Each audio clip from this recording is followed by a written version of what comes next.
Hola amados, buenas tardes, buenos días, a la hora que me estén viendo, qué gusto saludarlos. Vamos a orar, quiero comenzar a compartir algo que el Señor puso en mi corazón para la iglesia, así es que vamos a orar. Padre precioso, damos muchas gracias por este tiempo hermoso de poder compartir tu palabra. Rogamos que tu Espíritu precioso nos guíe, nos revele, nos lleve hacia donde este tiempo precioso tú nos quieres llevar. En el nombre de Jesucristo, donde se escuche este mensaje, tu Espíritu precioso revele tu palabra como siempre lo ha hecho, Señor, y de una manera hermosa. Que tu iglesia esté atenta, que estemos atentos como iglesia al mover de tu Espíritu Santo en el nombre de Cristo Jesús. Bien, esta semana estuve leyendo el resultado del censo de población y vivienda. Les quiero compartir algunos datos, pero me llevó a algo que quiero reflexionar junto con ustedes. No os voy a ser tan detallado porque hay cosas que en realidad no son tan trascendentes, algunas sí. Por ejemplo, voy a hablar de México, ¿no? El país donde vivimos, somos 126 millones. No voy a entrar en detalles más o menos, somos 126 millones, somos en Hidalgo, donde vivimos, somos la entidad federativa número 16 en cantidad de población. Hay datos importantes, por ejemplo, mayores de 60 años subieron de México tener el 9%, hoy tiene el 12% de mayores de 60 años.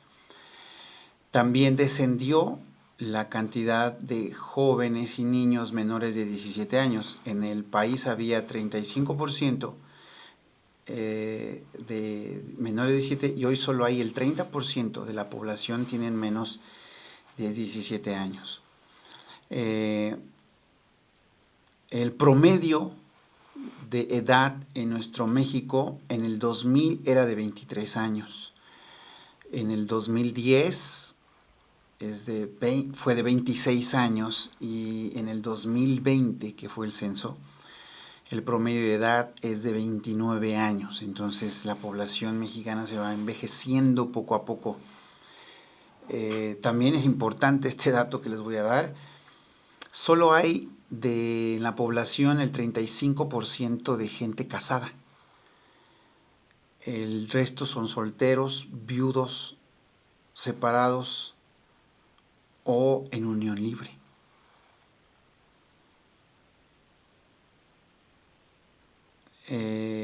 En relación a la gente casada, descendió el porcentaje un 5%, pero la cantidad de gente que vive en unión libre aumentó un 4%. Se empiezan a dar datos importantes que tienen que ver con todos nosotros y con nuestra cultura y con el entorno en el cual vivimos. Y en todo esto vi una noticia buena y una mala, que es la que quiero compartir con ustedes más específicamente.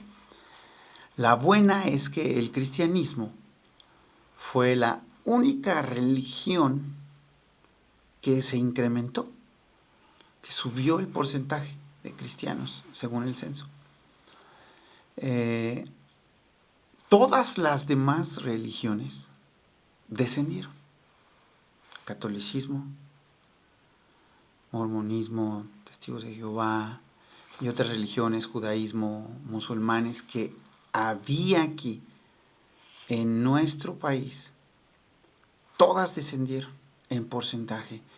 Cristianismo fue el único que creyó. Esa es la buena. Pero la mala, ¿cuál es? De que el porcentaje de gente que no cree ya en Dios o que no practica nada de asuntos espirituales relacionados con Dios aumentó el 8.1%, o aumentó a 8.1% de la población total, 18. Yo no creo nada. Entonces, por un lado, incrementa el cristianismo, pero por otro lado también incrementa mucho la cantidad de gente que ya no quiere saber nada de Dios o de alguna religión. Sí, yo sé que nosotros podemos hablar y decir, nosotros no somos una religión, ese no es mi tema.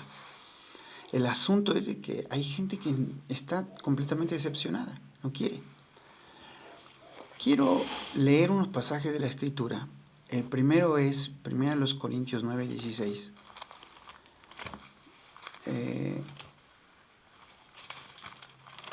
1 Corintios capítulo 9, versículo 16 dice algo muy importante.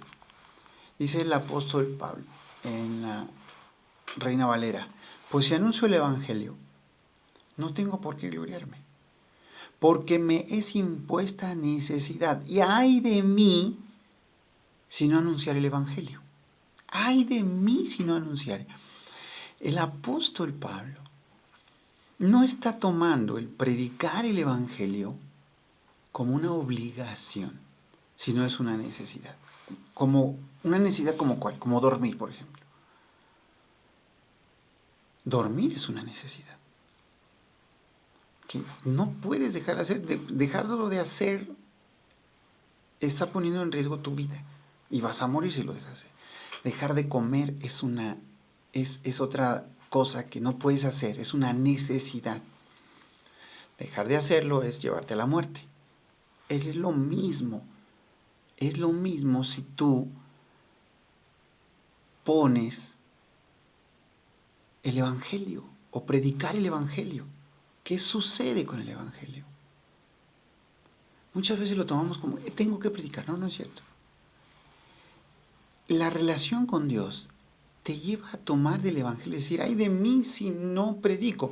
Es lo mismo decir, ay de mí si no duermo, ay de mí si no como. O sea, no puedo dejar de hacerlo porque me voy a morir. Es lo mismo. Cuando uno deja de predicar el Evangelio es como que me voy a morir. No puedes dejar de hacerlo. ¿Por qué? Porque es una necesidad en el Hijo de Dios. Bien. Hay dos pasajes en la Escritura que yo quiero compartir con ustedes. El primero está en Juan 14:29. Juan 14:29 me dice algo muy interesante.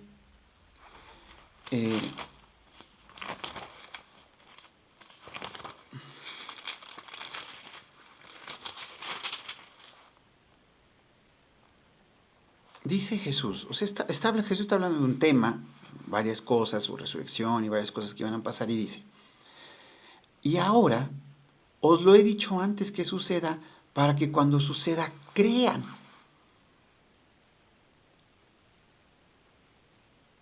¿Y a qué nos lleva todo esto? Estamos hablando de la predicación del Evangelio, que el censo de población a mí me arroja que si bien el cristianismo subió, también incrementó terriblemente la gente que ya no cree nada.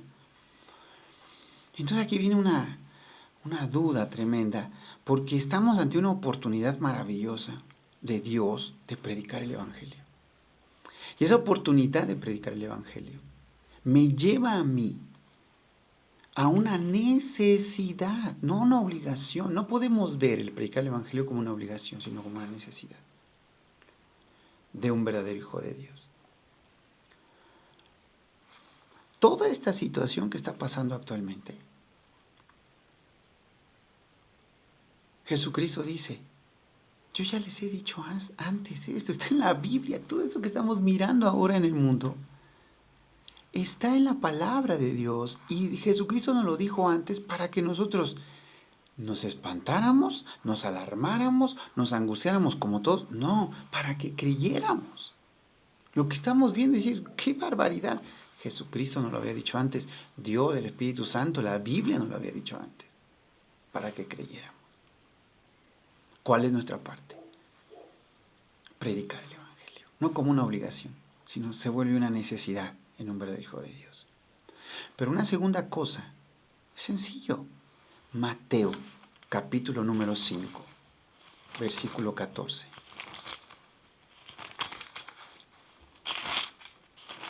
Dice,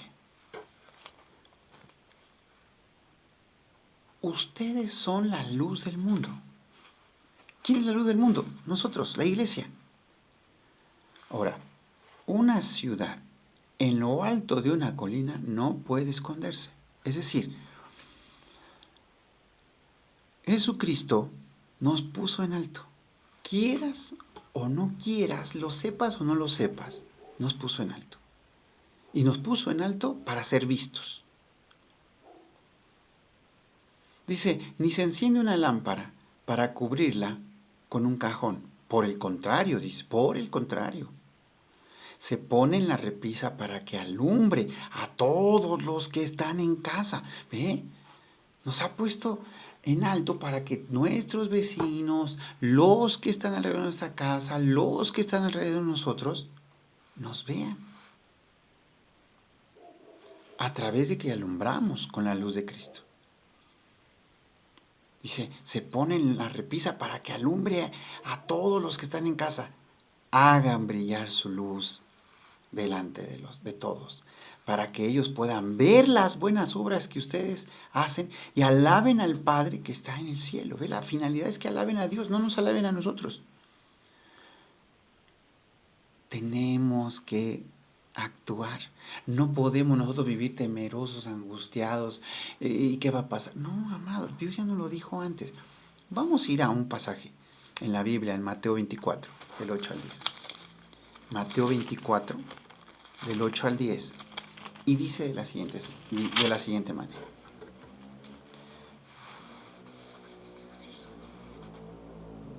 Todo esto será apenas el comienzo de los dolores.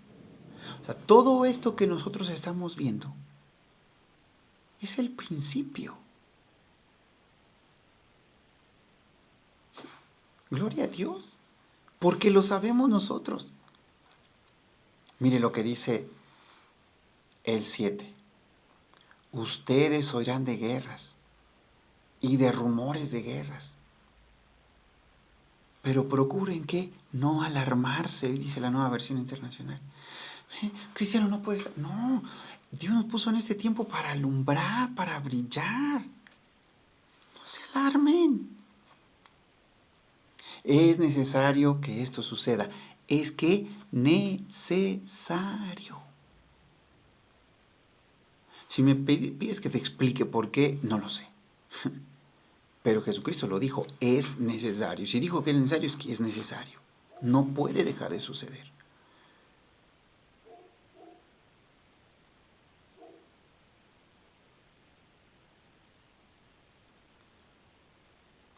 Pero no será todavía el fin, dice.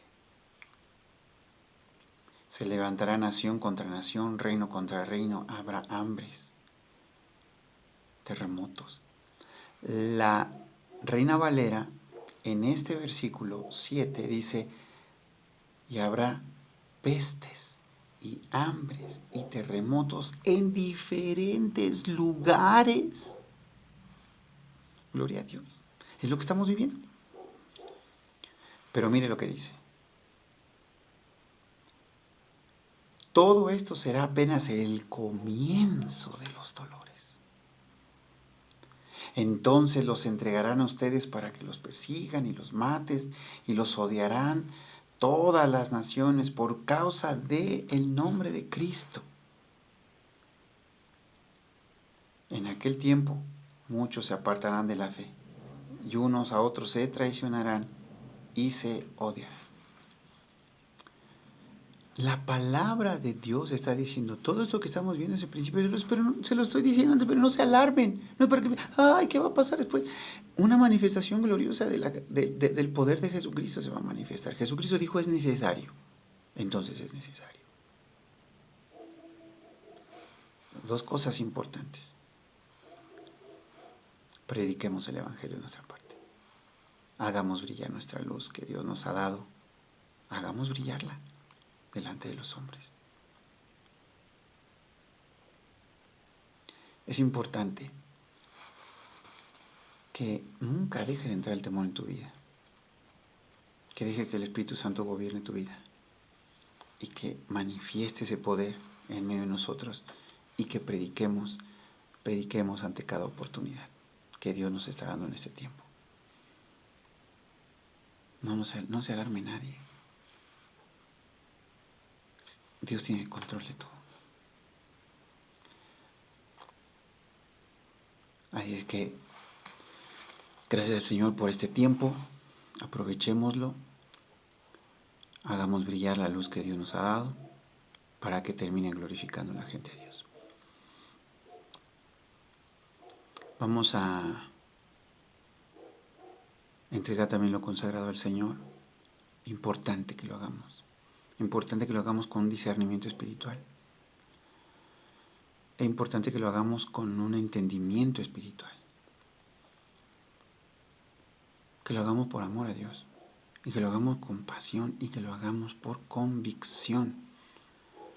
Que el Espíritu Santo traiga esa convicción. Importante. Así que oramos. Dándole gracias a Dios por la palabra y por lo consagrado que se va a levantar. Y por la cena del Señor, que es la principal razón por la cual nos congregamos. Padre precioso, gracias por este tiempo. Gracias por esta oportunidad que tú nos has dado, esta iglesia que tú has levantado para predicar y para hacer brillar la luz que tú nos has dado delante de la gente en este tiempo tan difícil, tan particular, pero que ya estaba anunciado con anticipación. Recibe la alabanza. Señor, y gracias porque nos dejas participar de lo consagrado. Lo hacemos con alegría de corazón. No podemos dejar de hacerlo nunca. Diezmos, ofrendas, limonas y primicias que te pertenecen. Lo hacemos por convicción, porque te amamos y porque amamos tu gobierno. Y gracias por este tiempo en el que participaremos también de la Cena del Señor, como cada reunión que tenemos, porque es el único medio que tú has dado para que esa redención venga al presente cada vez que celebramos la Cena del Señor. El poder de redención que nos trae vida, salud, victoria y prosperidad. En Cristo Jesús. Recibe la alabanza. Amén.